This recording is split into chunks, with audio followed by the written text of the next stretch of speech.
Hello there, you beautiful people, and welcome to the first lecture in the numbers section of the Python Bible. Now, of course, no numbers section worth anything would be complete if it didn't tell you how to add, subtract, multiply, and divide, now would it? In this lecture, we're going to do a quick run-through of all the basic mathematical operations, and also a very useful one called the modulo function, which might be new to some of you.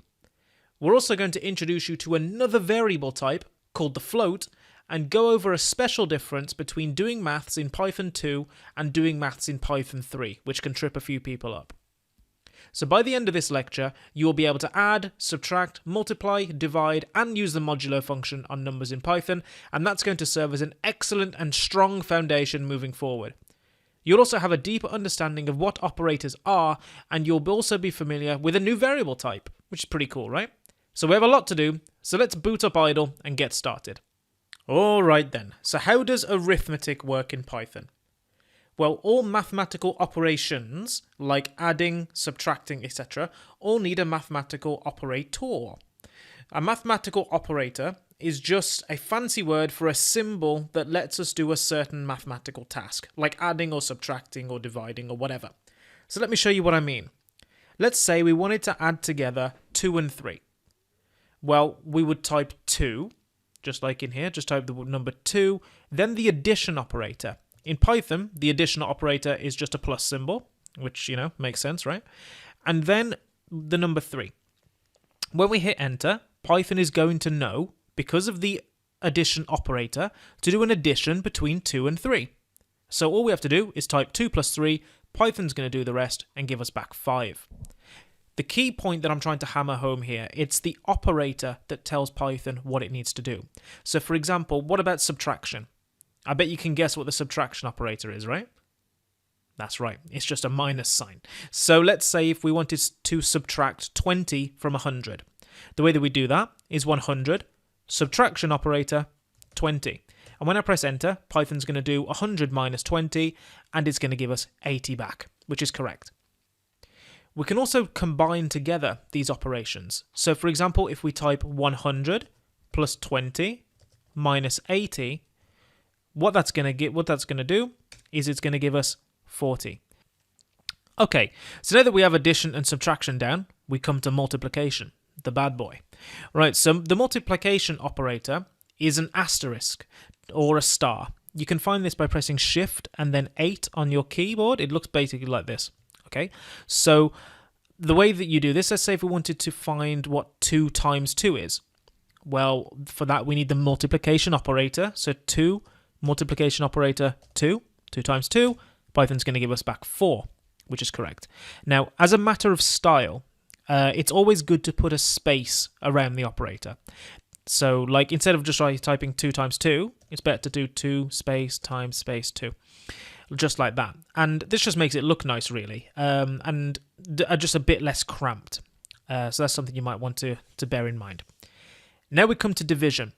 The division operator in Python is the /, okay, just like when you're going to a website or something. It can be found next to the question mark on your keyboard. But anyway, if we wanted to find what 2 divided by 4 was, we do 2 division operator 4, and it's going to give us 0.5, or 1/2. With another example, we could do 10 divided by 5. It's going to give us 2.0. Interesting, isn't it, the way that we've got this 0.0 instead of just 2. Now, if you're following along on Python 2, or if you've ever used Python 2 before, you'll find this a bit strange. Because one thing that Python 2 used to do was every division would just give back a whole number. Okay, so if I did 1 divided by 2, it wouldn't give me 0.5, it would just give me 0. And that used to make all sorts of problems, okay? Used to mess everything up sometimes if you didn't catch it.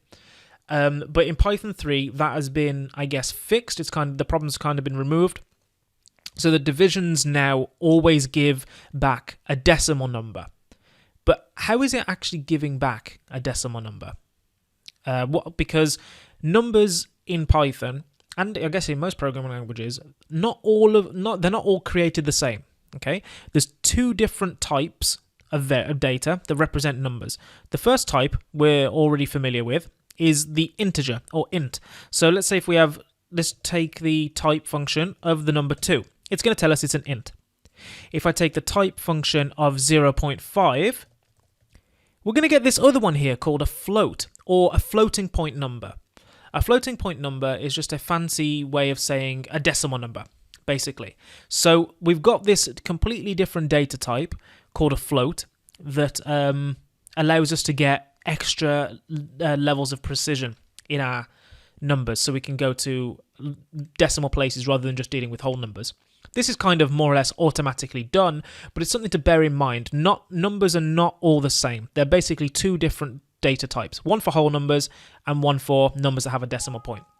The reason there's this difference is because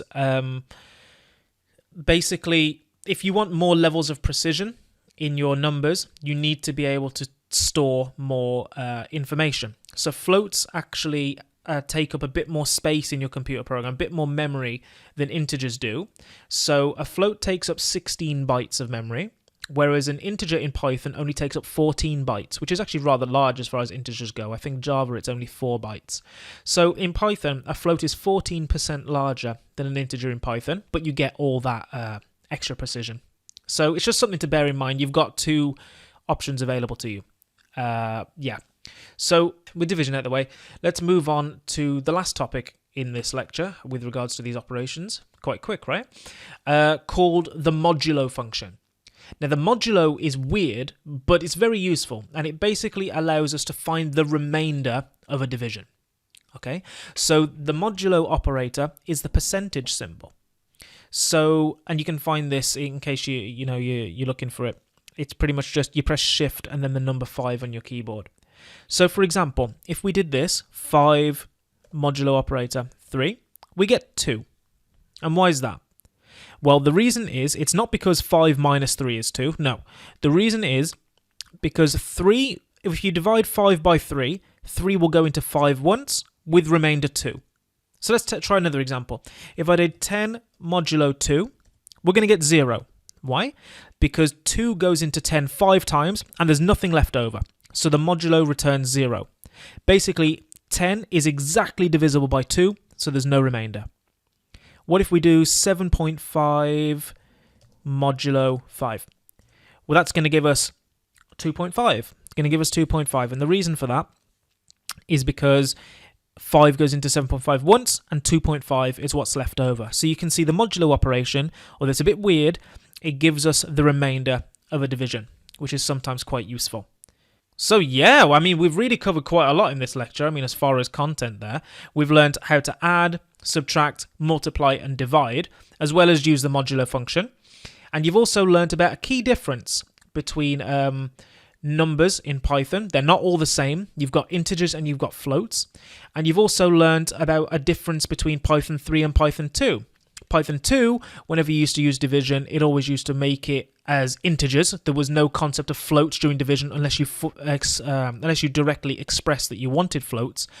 But in Python 3, you don't have to worry about this anymore, and it won't cause any problems when you're doing it. So divide away, I suppose. So what have we got next? Well, in the next lecture, we're going to learn about how we can combine all these operations together to make rather advanced operations. And we're also going to learn how to make sure Python works out the answer in the way that we want it to, rather than it calculating something behind the scenes. Now, this is a very useful skill, and it will stop things going wrong and you not being able to notice it. So it's very useful to know whenever you work with numbers in Python. And as usual, I can't wait to show it to you. So I'll see you in the next video.